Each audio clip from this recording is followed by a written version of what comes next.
Namaskar. Thank you for being well. Thank you for being here. It's our greeting. I'm pleased to be asked to come here and speak to you, and I will do my best in a short time. The serious subject you want to be talking about, leadership, and I think Rosalie pretty much hit it on the head when she said it was by default.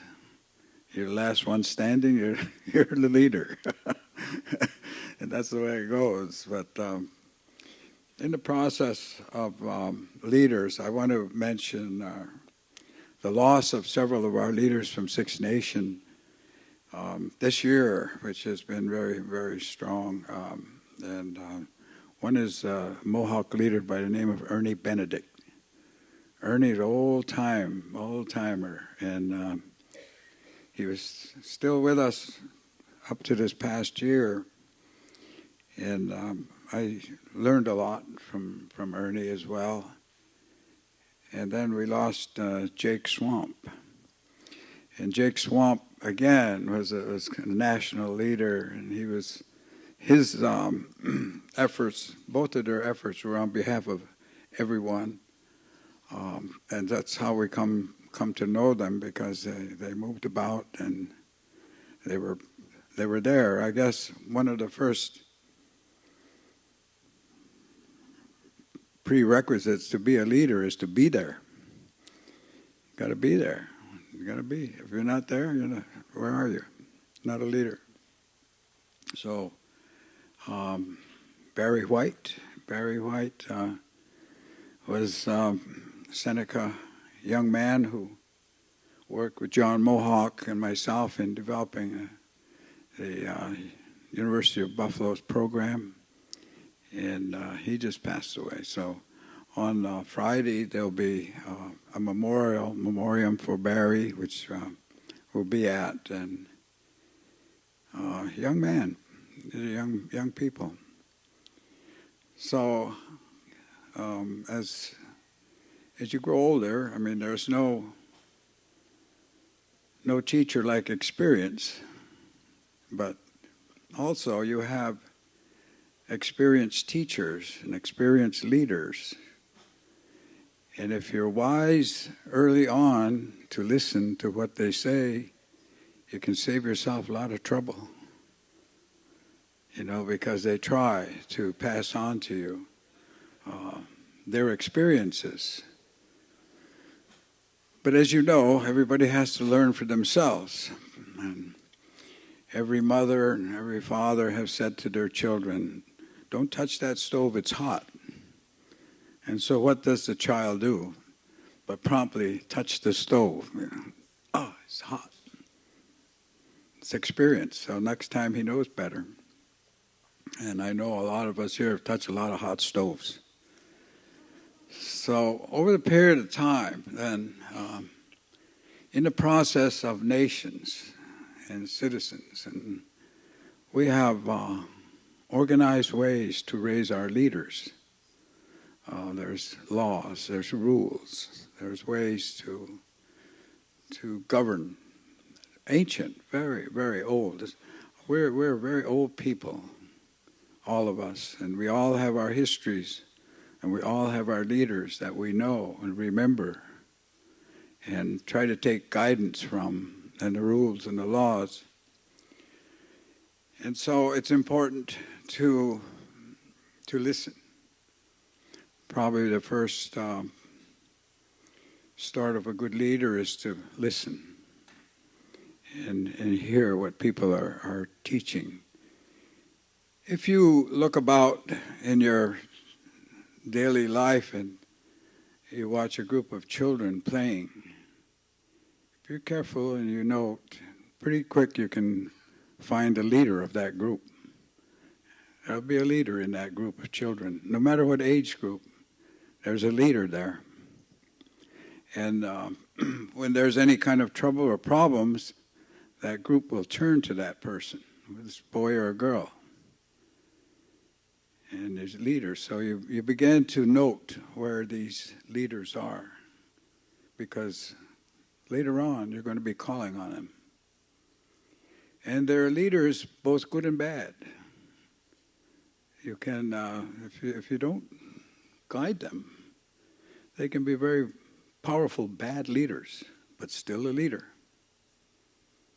So you want to be careful and note and nurture those people and respect them. That's basically how you will gain their attention, is by giving them the respect. They respond to that. But as you get older, you have to accept the responsibility of leadership. You have to accept it, and you have to do the best you can. When I was a young man, didn't much pay attention to what was going on except what our group was doing and so forth. But we had our group, and many of them turned out to be leaders in the nation eventually.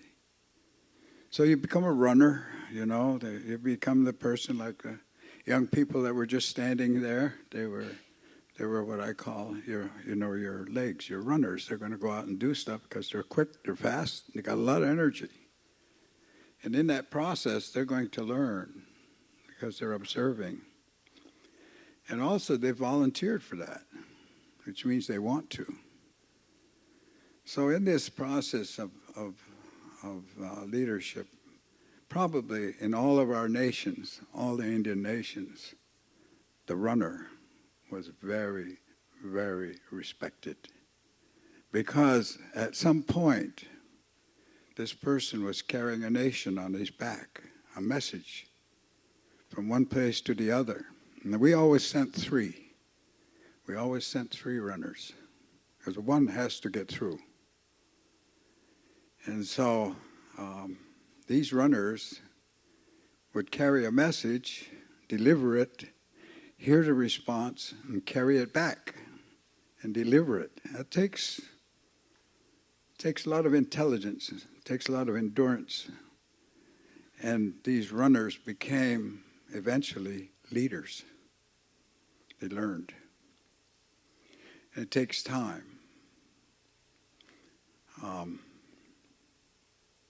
Everything has leaders. Even ducks have leaders. Everything. There's leaders there. And that's the first thing that you want to see, is who is the leader. So you can talk with them and show them the respect. So in our process of the Haudenosaunee, we have a long process of raising leaders. It goes through the clans and the clan mother. Clan mothers in our council hold the titles. They own the titles because we're a matrilineal system.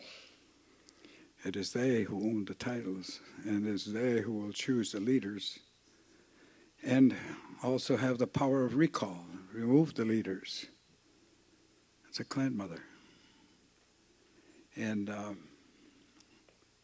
you better have a good reason for raising a leader, and you better have a good reason for removing him.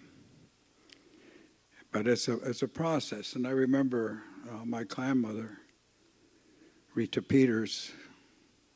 Lyons Peters, she asked me to take on this responsibility some 45 years ago.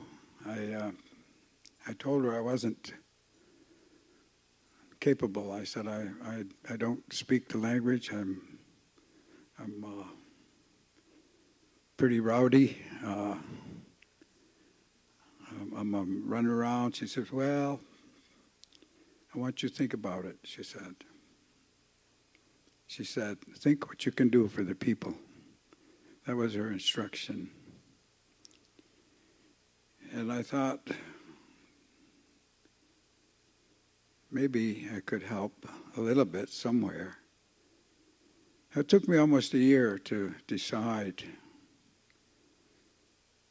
to accept the challenge, and And I said, look, I said, I don't want to be, she said, she was holding 5 titles in her hand, 5 wampum titles, because there were 4 other clan mothers who weren't there, who were MIA. And she was carrying that responsibility as well. Well, we filled those. I worked with her, and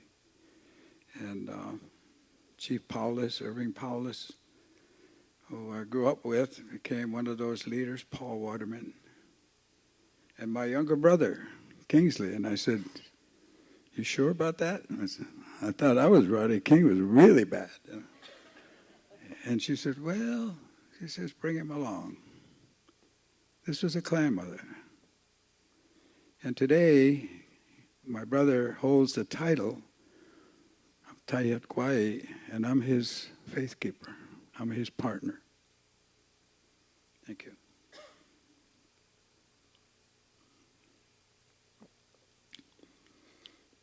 So that clan mother saw something way, way back. So that's where the women are and how important they are in this process of life. They're really the balance. They not only have more endurance than we do, they have a lot more tolerance than we do, because as we take care of things, they take care of us. And the kids, and the washing, and the cooking, and the sick. They're strong. Very, very strong. And we should remember that as leaders. There's a balance to life. It's half and half. This half is male, this half is female. Either one doesn't work by itself. Together, you get the union and you get life. They're equal. They're equal. And they have work. And the whole system of the world is set up that way. It's half and half, balance. Everything is in twos. Men and women, life and death, all the same. Constant. Big circle, goes round, round. And so I've been a runner for the nation, doing the best I can over this long period of time. And I was borrowed into the Turtle Clan. I'm a wolf. My clan is a wolf. And my clan mother told me at the time, she said, we're going to adopt you into the nation. Because my mother was a Seneca. She said, we're going to adopt you. And you can keep your clan, or we can adopt you into the clan where I want to put you. She said, it's your choice. So I said, I want to keep my clan. She said, that's fine. She said, but you're borrowed then. You'll always be borrowed. And there comes a time when your clan finds a more suitable leader. They said, they will take your place. I said, that's fine. I hope it's tomorrow. So I've been sitting for the Turtles this past 44 years. Still borrowed, still sitting there. And so is my brother, because he too is a wolf. So that's the process. And it's a continuity. We've got several young leaders here, that one Mohawk and one Onondaga sitting over here. They've assumed this responsibility, but there's a big process to all of this raising of leadership. But like I say, you have to accept the responsibility of that and try to learn what was past, and they will teach you. We have a strong council of chiefs, and they let you run about, and they let you make a lot of mistakes, and they correct you quietly, but they welcome you in as equal. So I've had good teachers. I've had good teachers over these past years and good examples to follow. And just to do my best. But one of the things that I could do very well was I could speak the English language. And so they said, well, you could talk for us. You go tell them. So they'd give me the assignment, send me off, and off I go, and I'd tell them. Say, this is what our council is saying, this is what our people are saying. And over the period of time, I became knowledgeable just by the experience of moving around. And people got the mistaken idea that I was very brilliant because all I was doing was passing on instructions and learning. So they were assigning that to me. But the point was to be able to deliver the message and to understand it and to bring it back and then to sit and discuss it and to take it apart and to develop strategies and to learn how to protect your nation. And over these periods of time, I get a lot of experience. So one of the things that is a constant experience of the Haudenosaunee has been our long-time experience with our brother from across the water. We were one of the first ones to meet him and made a treaty with him back in 1613 called the Kaswenta, the Turo Wampum, which said, this is my canoe, my people, my way of life. This is our culture. And this is your ship, your many peoples, your many cultures, your many religions, and your laws. And we will travel down this river of life side by side with peace, friendship, for as long as the sun rises in the east, as long as the rivers run downhill, and as long as the grass grows green. That's where those words come from, 1613. And they said, how will we greet one another? And we said, we will. They said, we suggest that you can call us Father because it denotes great love. It denotes great responsibility.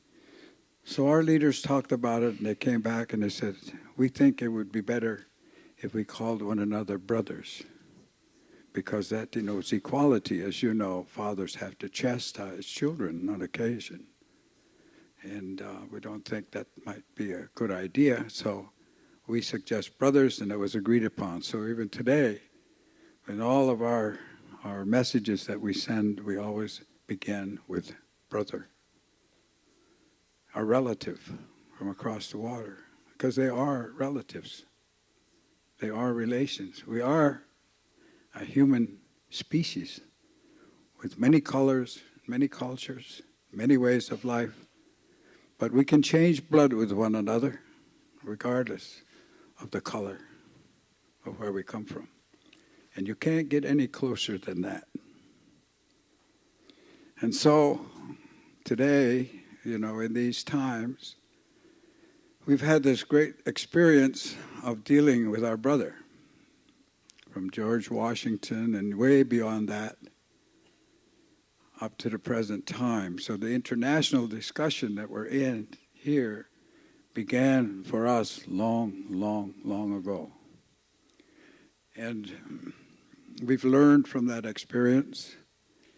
And in 1972, at a meeting that was held by international or national group of leaders,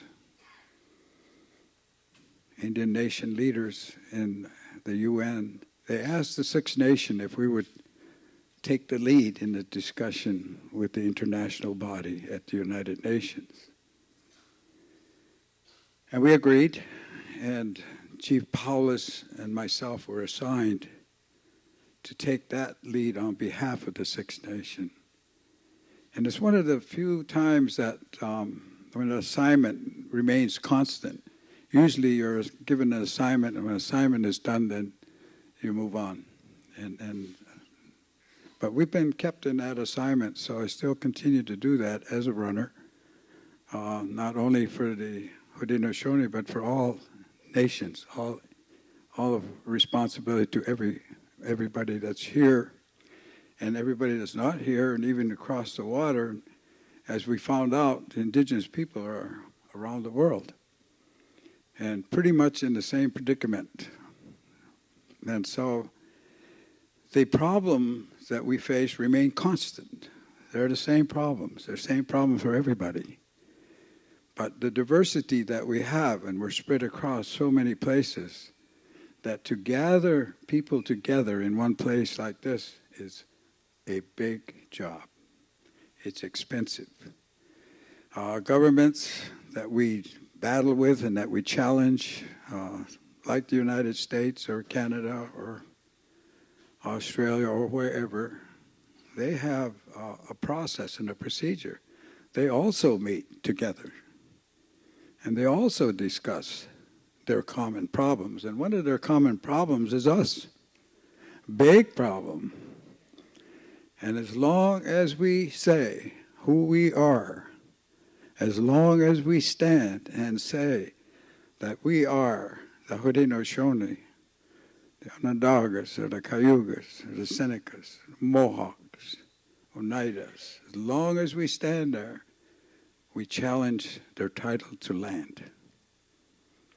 And so I would say, with the Lakotas and Northern Cheyennes and all of our nations here, it is important for you to stand and maintain your identity, because that is what they're trying to change all the time. So when somebody says, well, I vote, I'm an American citizen, they've done an effective job. So in the discussions that you're going to be having about treaties, the question always remains then, principal question is, if I accept your position that I am an American citizen or a Canadian citizen, and we have a treaty relationship as nations, what does that do to that relationship? And can you tell me how an American citizen can have a treaty with himself? It's simple, but that's what it is. And so we've taken the time in Haudenosaunee country to maintain that difference. And we've suffered a lot for that. We've not conceded that point. But we're facing it now. We're facing it very severely. Do you remember the Iroquois Nationals refused to go to England because they wanted us to carry a U.S. passport? But it raises the issue. It raises the issue that they have been avoiding all this time, which is a discussion on treaties and relationship. Henry knows as well that a long time we've been trying to get them to the table just to talk about treaties, and they won't do it. But now they've raised the issue. So maybe, this affords us the opportunity to ask them directly, how does that affect our relationship? Because our men are preparing to play in Prague, the World International Lacrosse competition in May. So it's a very difficult position, and we're talking about how we're going to approach that. But it does afford the opportunity now to bring the issue of relationship and treaties. And just how is it that we view one another? How do you view us? We are a problem, because as long as we stand, there's a challenge to that land title. And that's the bottom line. It's always about land. It's always been about land, and it's always been about the resources on the land. Simple as that. And so we continue, do our best. I have no idea how it's going to turn out, but we will fight on. And I think in the international arena, we've made great strides.